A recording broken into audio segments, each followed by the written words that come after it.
Hey, hey, hey, party people. It's Brandi and Cesley, and we are back with Blooming Through Faith, the podcast that helps you grow and bloom in your mindset, lifestyle, health, and wealth. We want you to know that you are capable, beautiful, and worthy. All right. So today is one of those episodes where we're not just here to encourage you, but we're here to challenge you just a little bit in the most loving way possible. Okay. Because we think that a lot of us, myself included, have things we know God is asking us to do, but we have been avoiding them. All right. Not because we're bad, but because they are hard. All right. And it's easier to just not do it. So today we're going to talk about that. We're going to talk about choosing obedience even when it's uncomfortable. So let's just get after it for a second. And you probably already know this, right? What is the thing that you have been putting off? It's that nudge that you keep feeling. Maybe it's a conversation that you don't want to have. Maybe it's the habit you know you need to change.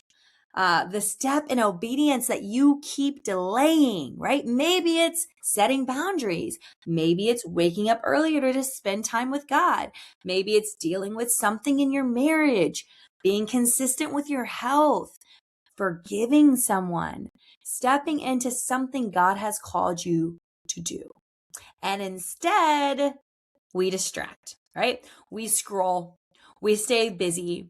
We tell ourselves, oh, I cannot stand this one. The all start tomorrow. And I also can't stand the all start on Monday. Why Monday? Yeah.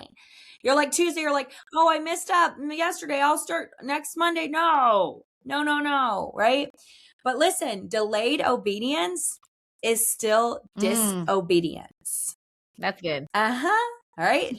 Delayed obedience is still disobedience. And we're going to say it with love, not shame, because God isn't trying to make your life harder.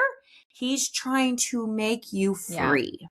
And I think I actually say that all the time. Delayed obedience is still disobedience because we think like, well, I know God has called me to this or has told me to do this, but I like either we want to like get our ducks in a row or we want to wait or we want like it's still disobedience. Like we avoid hard things because they're uncomfortable.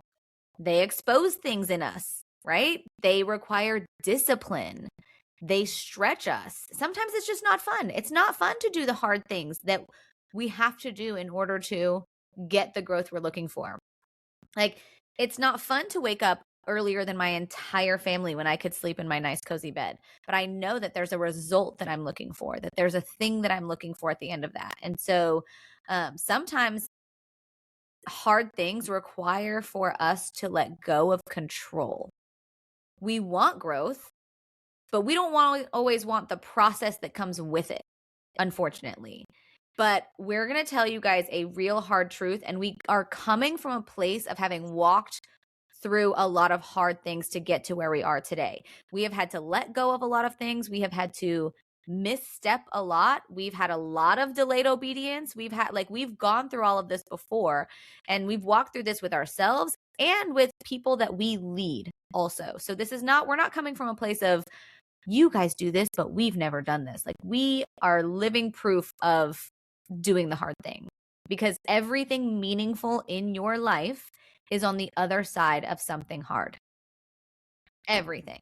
Growth is hard. Healing is really hard. Discipline is hard. Obedience is hard. But staying right where you're at is really hard too. And I will say that staying where you're at and staying stuck is even harder because at least at the end of the hard thing that I'm going to do, I get the growth. I get the healing. I get the other side of the discipline. I get what God is wanting to give me after I'm obedient. But staying stuck, I'm just choosing to like walk through this mud all the time. So the thing that you really have to learn today is you get to choose your hard. I love that so much. And it always goes back to, I've seen it so many times where it's like, eating healthy is and exercising is hard.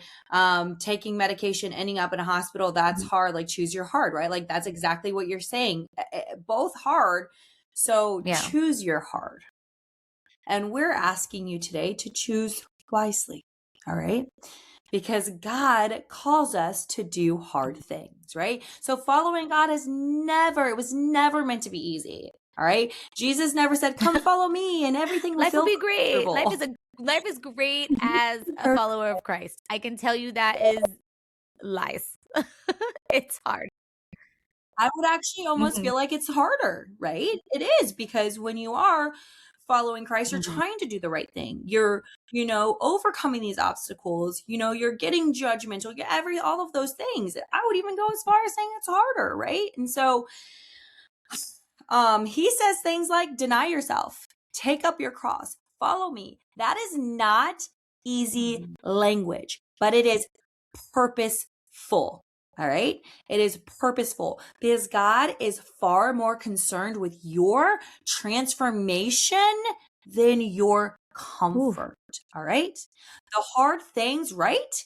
He is more concerned with your transformation than your comfort.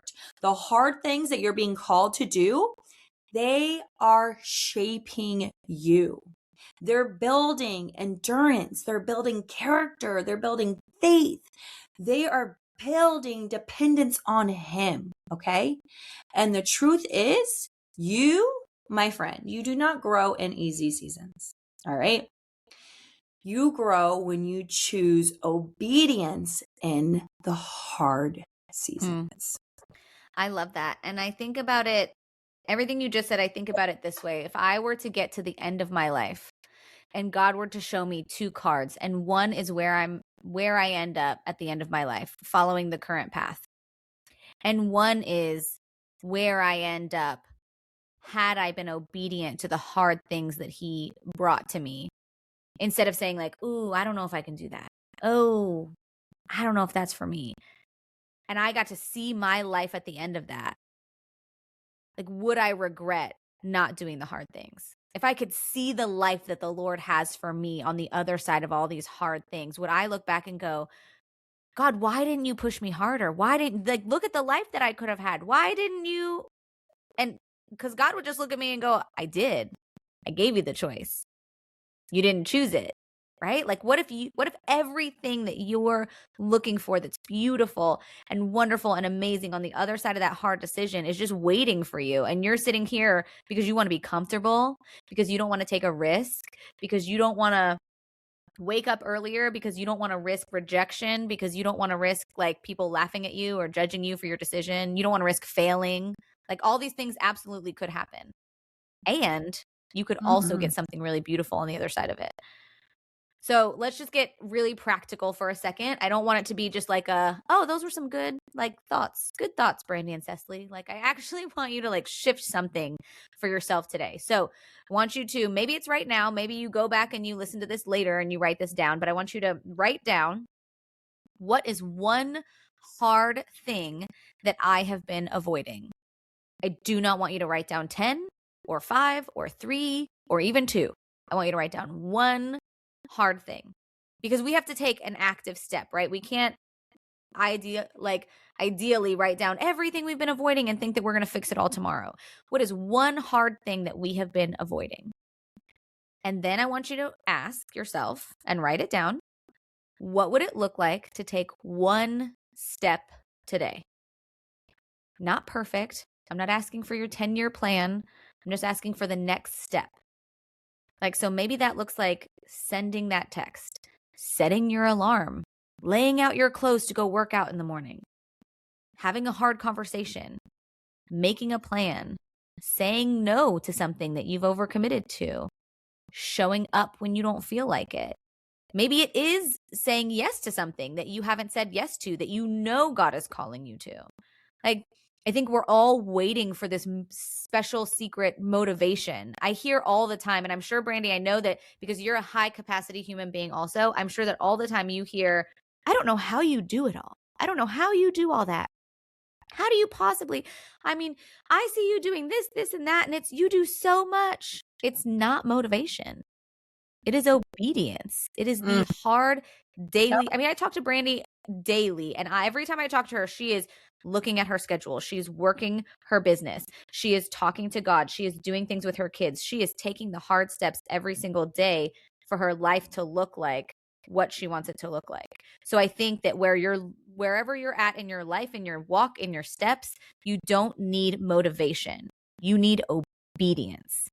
So that's what we're going to do. I want you to write down one thing you've been avoiding and what would it look like to take one step towards it today. So good. I love an action item. It's An just for action you. item at the end of our podcast. I love it. All right, girls, we want you to hear us clearly, okay? God is not asking you to do hard things alone. He's asking you to trust him in them, in the process. You're not equipped because you feel ready. You are equipped because he is with you. All right. And sometimes the breakthrough you're praying for is waiting on the other side of your obedience, like Cesley was just talking about. Yes. Love that. So this is your loving little push today. Stop waiting for the perfect moment. Stop waiting until it feels easy. Today, we want you to take the step. We want you to do the hard thing, because on the other side of that obedience, there is growth, there is freedom, and there is this version of you that God is calling you into. We want you to be able to step into that. We want you to remember that you are beautiful, you are capable, you are worthy, and we can't wait to watch you grow, girl.